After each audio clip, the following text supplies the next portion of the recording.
KTG full form होती है kinetic theory of gases. Kinetic theory of gases, ठीक है। जैसे नाम से पता चल रहा है, हम लोग इसमें किसके बारे में पढ़ेंगे? गैस के बारे में। गैस के बारे में पढ़ेंगे। और गैस भी कौन सी? Ideal gas. आइडियल गैस क्या होती है? Noble gases. हाँ, deal with the motion of, KTG मतलब kinetic motion, deal with the motion of particle of ideal gas. अब आप पूछोगे भैया आइडियल गैस क्या होती है? आपने बोला नोबल गैस। नोबल गैस जरूरी नहीं है, हर वो गैस आइडियल होगी जिसका प्रेशर लो होगा और टेम्परेचर क्या होगा? हाई होगा। प्रेशर लो होगा, टेम्परेचर हाई होगा, तो हम लोग उस गैस को बोलेंगे आइडियल गैस। जब केटीजी को हम लोग पढ़ते हैं तो हम लोगों को कुछ एजम्पशन मानने पड़ते हैं। वो एजम्पशन क्या क्या है, उन एजम्पशन को डिस्कस करते हैं हम लोग।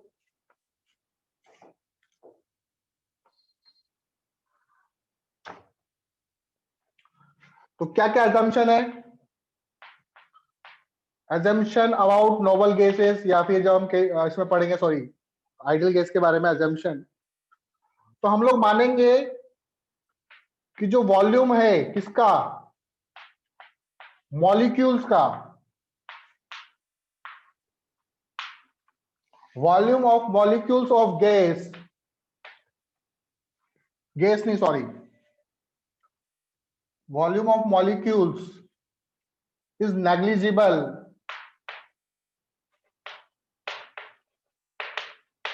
as compared to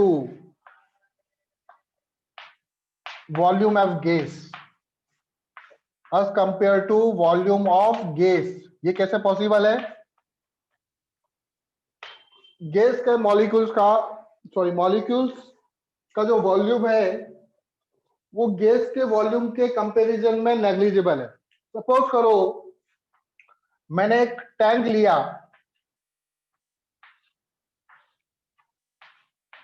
इस टैंक की डायमेंशन है 1 मीटर और लेंथ भी है 1 मीटर, तो वॉल्यूम कितना हो गया इसका? 1 मीटर क्यूब। अब सपोज करो इसमें दो ही पार्टिकल है, तो मैं बोलूंगा कि ये पूरा टैंक इन दोनों गैसों से भरा हुआ है।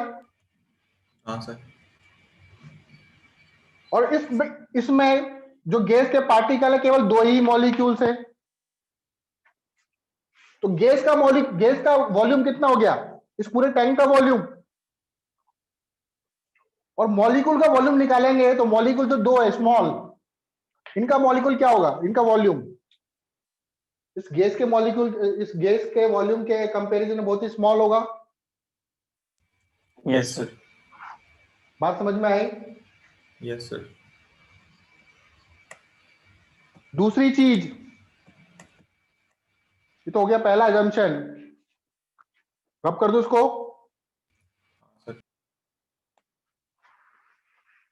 लिखो जल्दी।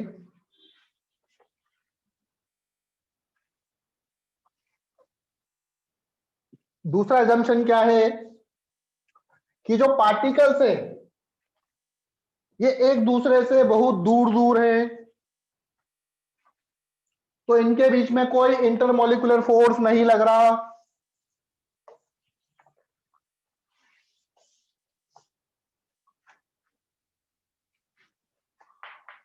Molecules separated by large distance so that so that no intermolecular potential energy between molecules. No intermolecular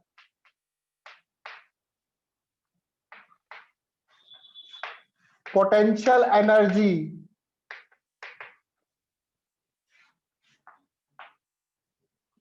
between molecules. ये मॉलिक्यूल्स बहुत ही ज्यादा दूर दूर है। एक्चुअल में देखो, एक चार्ज है यहाँ पे Q, एक चार्ज है, दो चार्जेस है प्लस Q। तो एक दूसरे को रिपेल कर रहे हैं, फोर्स लगा रहे हैं। Yes, sir.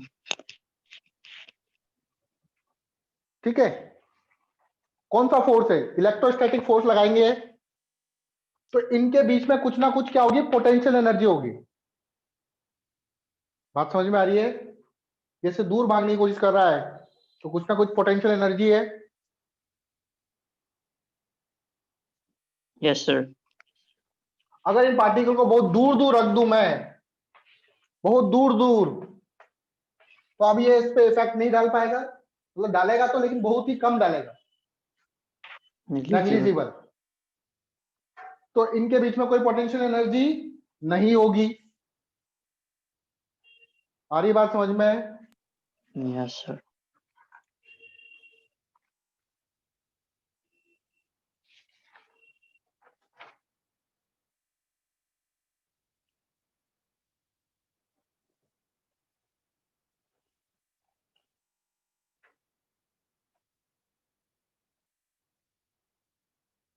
चलो आगे देखें।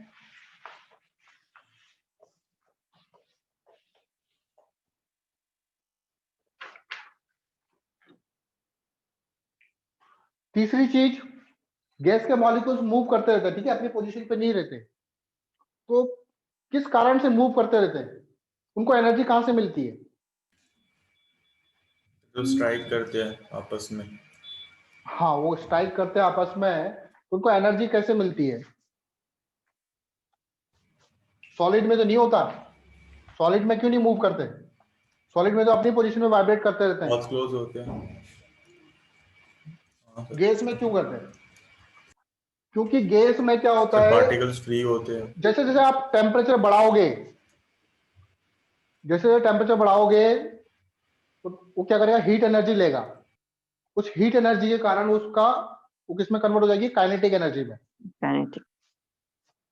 बात समझ में आ रही है? Yes. तो टेम्परेचर के कारण ही, टेम्परेचर T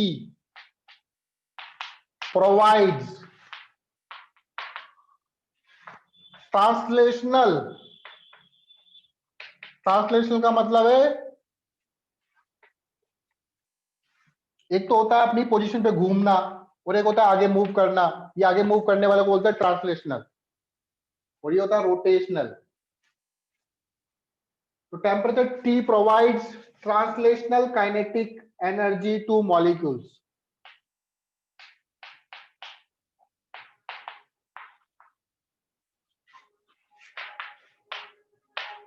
टेम्परेचर के कारण ही, अभी मैं इसका आगे जाके फॉर्मूला बताऊंगा काइनेटिक एनर्जी का, जिसमें टेम्परेचर की टर्म्स भी आएगी। 3/2 kT होता है। आई बात समझ में? Yes, sir.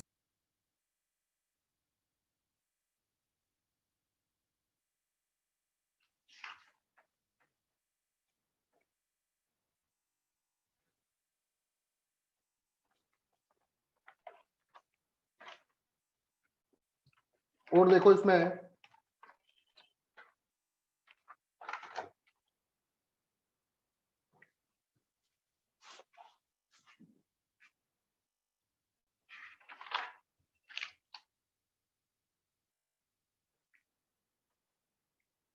चलो आगे देखें अब।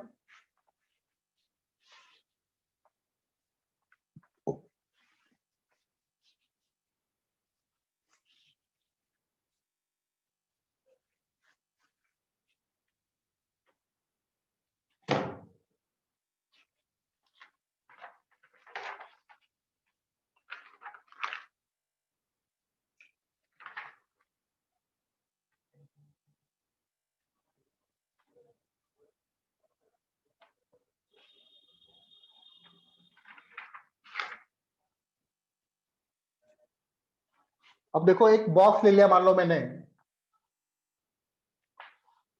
इस बॉक्स के अंदर मैंने आइडियल गैस फिल कर दी। एक बॉक्स ले लिया, इस बॉक्स के अंदर मैंने आइडियल गैस फिल कर दी। इसकी डायमेंशन एल एल है, ठीक है। Cubical box, ideal gas in cubical box.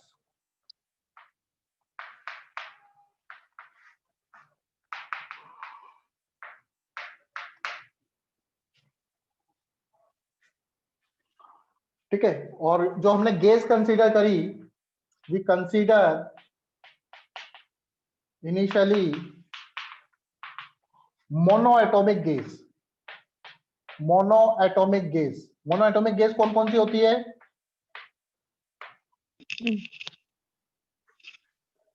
Helium, हाँ, ठीक है। जितने भी नोबल गैसेस है सारी मोनो एटॉमिक गैस है। तो इसमें गैस के पार्टिकल जो होंगे उनका रैंडम मोशन होगा। एक पार्टिकल शायद इधर जा रहा होगा v1 वेलोसिटी से, एक पार्टिकल इधर जा रहा होगा v2 वेलोसिटी से, इधर जा रहा होगा v3 v4, ऐसे मान लो बहुत सारे पार्टिकल्स हैं।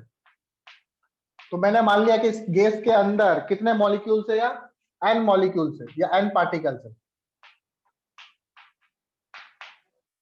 n molecules, capital N molecules.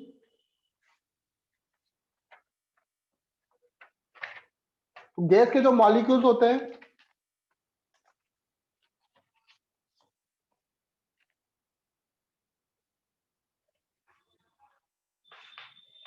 Gas molecules वो स्फेरिकल शेप में होंगे। हम ये कंसीडर करेंगे। Gas molecules are identical sphere of mass m and size is negligible as compared to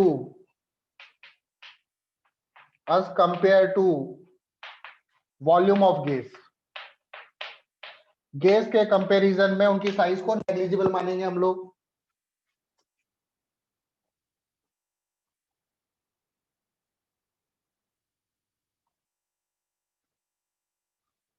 ठीक है।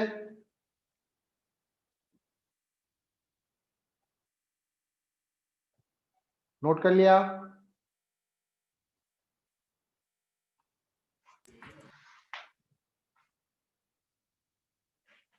आगे देखो, अब रब कर दूं उसको। एक मिनट से।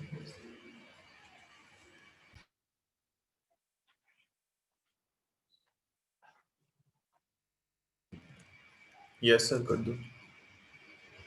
चलो आगे देखो अब। तो मैंने क्या मान लिया, इस गैस के अंदर इस टोटल मॉलिक्यूल्स कितने हैं? n। और नंबर ऑफ मोल्स कितने हैं उसको भी मानना पड़ेगा।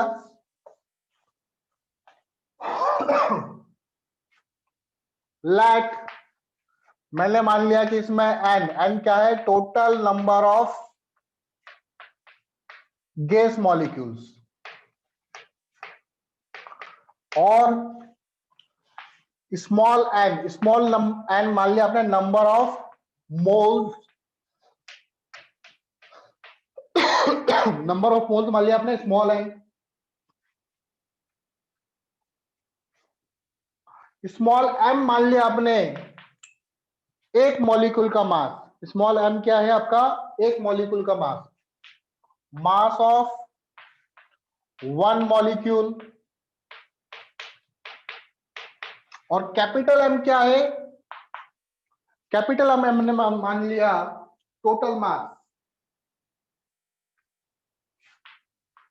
Total mass of gas.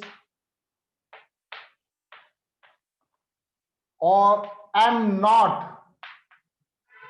Not क्या मान लिया आप लोगों ने? मोलर मास, जिसको मोलर मास बोलते हैं। वन मोल मॉलिक्यूल्स का mass, mass of one mole gas,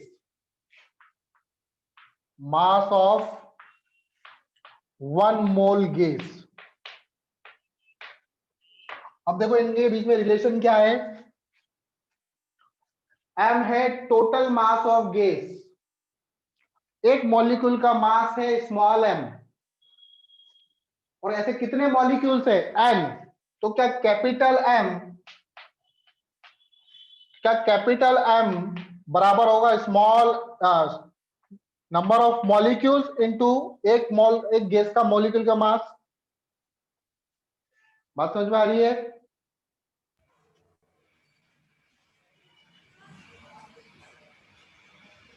या फिर मैंने बोला इस गैस में n मोल्स है और एक मोल गैस का मास होता है m not, total number of moles है n, तो आल्सो कैपिटल M को लिख सकता हूं मैं नंबर ऑफ मोल्स कितने हैं और एक मोल गैस का मास कितना है, ऐसे भी लिख सकता हूं। हाँ sir. Yes, sir. m not की वैल्यू अगर चाहो तो m नॉट क्या होता है, मोलर मास। 1 मोल में कितने मॉलिक्यूल्स होते हैं, 6.023 into 10 to the power 23, 6.023 20. that is Avogadro's Avogadro constant. number Na into एक गैस के मॉलिक्यूल का मास। बात समझ में आ रही है? m नॉट को लिख सकते हैं Na into m। Yes sir.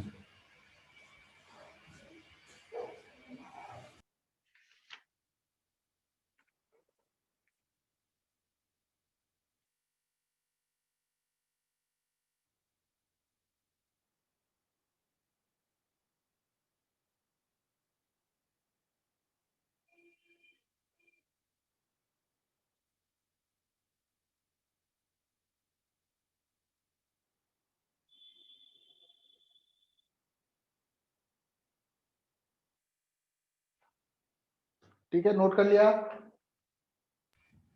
Yes sir. Yes, sir.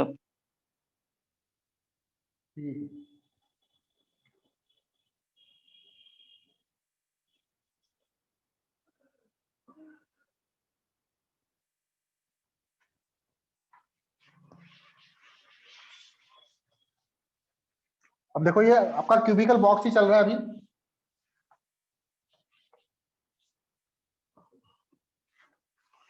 तो जो गैस का मॉलिक्यूल है, मान लो ये x, इधर ऊपर y, इधर z,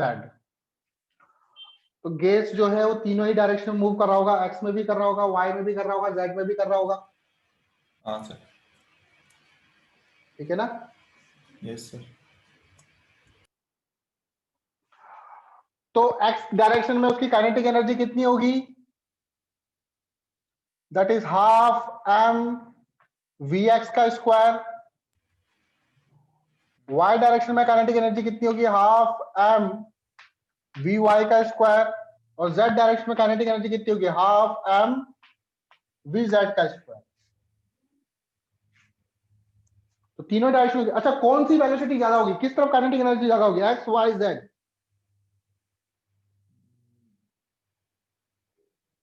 तीनों बराबर होगी,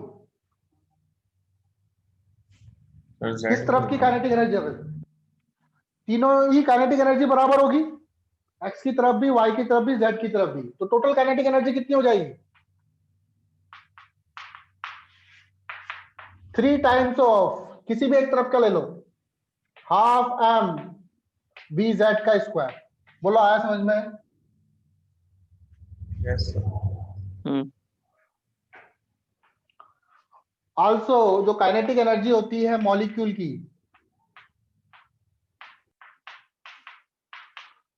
वो होती है 3/2 k into T. Sir K क्या है? इसको बोलते हैं बोल्ट्जमान कांस्टेंट। वैल्यू इसकी यूज होती है? हाँ, इसकी वैल्यू भी होती है। के आपका होता है बोल्ट्जमान कांस्टेंट। टी क्या है यहाँ पे, टी इज द टेम्परेचर। और टेम्परेचर किस में, याद रखना Kelvin। केल्विन में।